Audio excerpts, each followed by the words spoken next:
Welcome to Brilliantly British. My name is Lawrence and today I'm going to show you how to make a classic burger with a British twist. So, as I show you how, please sit back, relax with a cup of tea in hand, putting your feet up to, and enjoy this episode. Oh, and don't forget to subscribe. Everyone, for good reason, loves a burger. With varieties to suit all tastes and preferences, it's no wonder why they appear on most menus. Apart from the unwritten rule to consist of at least a bun and a patty, burgers can be whatever and however you like them, so long as they make you smile after every bite. With that in mind, in this episode I'll be sharing a recipe for a British burger featuring a juicy hand-minced patty, topped with melted cheddar and savoury sweet caramelised onions, for a distinctly British take on fast food. So now, with the introductions made and your interest peaking, please allow me to introduce the ingredients to you. For today's Brilliantly British beef burger, you will need some onions, some strong cheddar cheese, a ribeye steak, a tomato, some lettuce, some Marmite, some brown sauce which you should have in your cupboards, but in case you don't, you're in luck. Follow the link up there to learn how to make it yourselves at home. You'll need some butter and you'll need some bread rolls. That's it for the making of today's Brilliantly British beef burger. But please, before you get started, before you do anything at all, please switch on your kettle, brew yourself a nice cup of hot tea so that you can sip on that whilst you cook. To begin preparing your Brilliantly British burger, after a welcomed sip of tea, in an oiled pan over a medium heat, with a smile, begin to fry sliced onions with a pinch of salt and a dash of water, before allowing the contents to cook under a lid for an initial 10-minute long stint.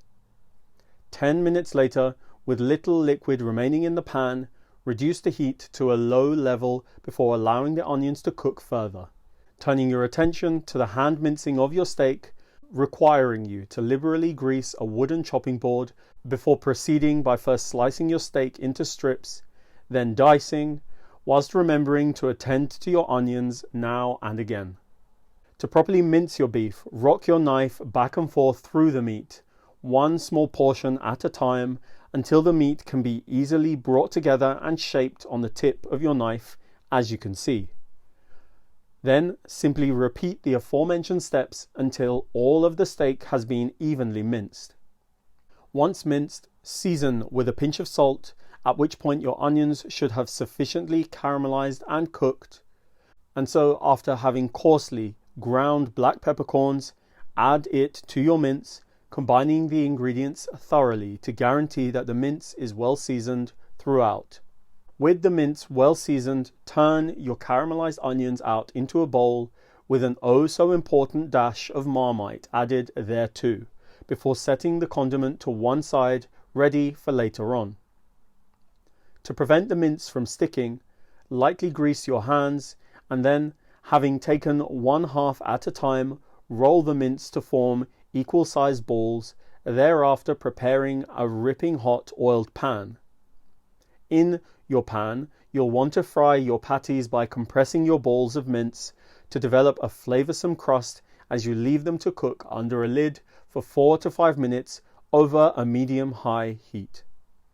Moments later, with the patties seared on one side, having turned them over, top with slices of cheese and your savoury sweet caramelised onions before cooking under a lid for a further 6 minutes, this time over a medium heat to cook the burger and melt the cheese. 6 minutes later, with the burger cooked through and the cheese molten, plate the patties before setting them to one side for just a moment to rest while you attend to the buns. For the buns, in another pan over a medium heat, gently warm and toast them to your liking, which, when done, conveniently segues into the construction phase of this episode. On all buns, I'll spread on some of my Brilliantly British brown sauce, followed by shredded lettuce and a slice of beef tomato. Then the star of this dish, the patty, will go on before crowning with the second half of the bun. So now, with a brilliantly British burger made and your appetite stoked, I think it's high time for tasting, tasting, tasting. Are you ready? Are you steady? 3, 2, 1.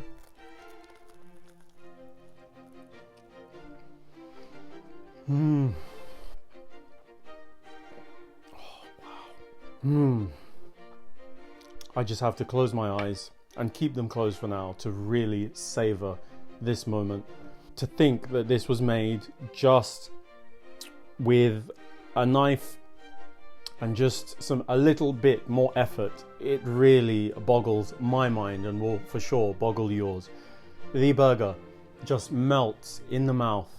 It really does, and yet it still has texture. It's not as fine as it would be if it went through a mechanical mincer because of the way it was prepped. You've got the cheese, which is lovely and molten cheddar cheese. Oh, you can't go wrong. And if you wanted to go a step further, you could go for Stilton. Now, the caramelized onions, which have been enhanced with a dash of Marmite, are nothing short of splendid, amazing, beautiful. They add a lovely umami savoriness to this, coupled with the sweetness as well.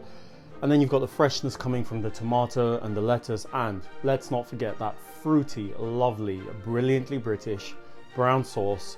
The recipe is up there, so you've got no excuse. But look, you've seen how easy this is to make, and I'm trying my best to describe how rewarding it is to eat after preparing it. So please, please, my dear friends, my dear viewers, go out, get the ingredients, make this brilliantly British burger, because it will be 110% worth it. Enjoy. Thank you, thank you, thank you all for allowing me to show you how to make a brilliantly British beef burger. Knowing that you loved this episode, please don't forget to click on the like button, the subscribe button, and the notification button so that you don't miss any of our new releases.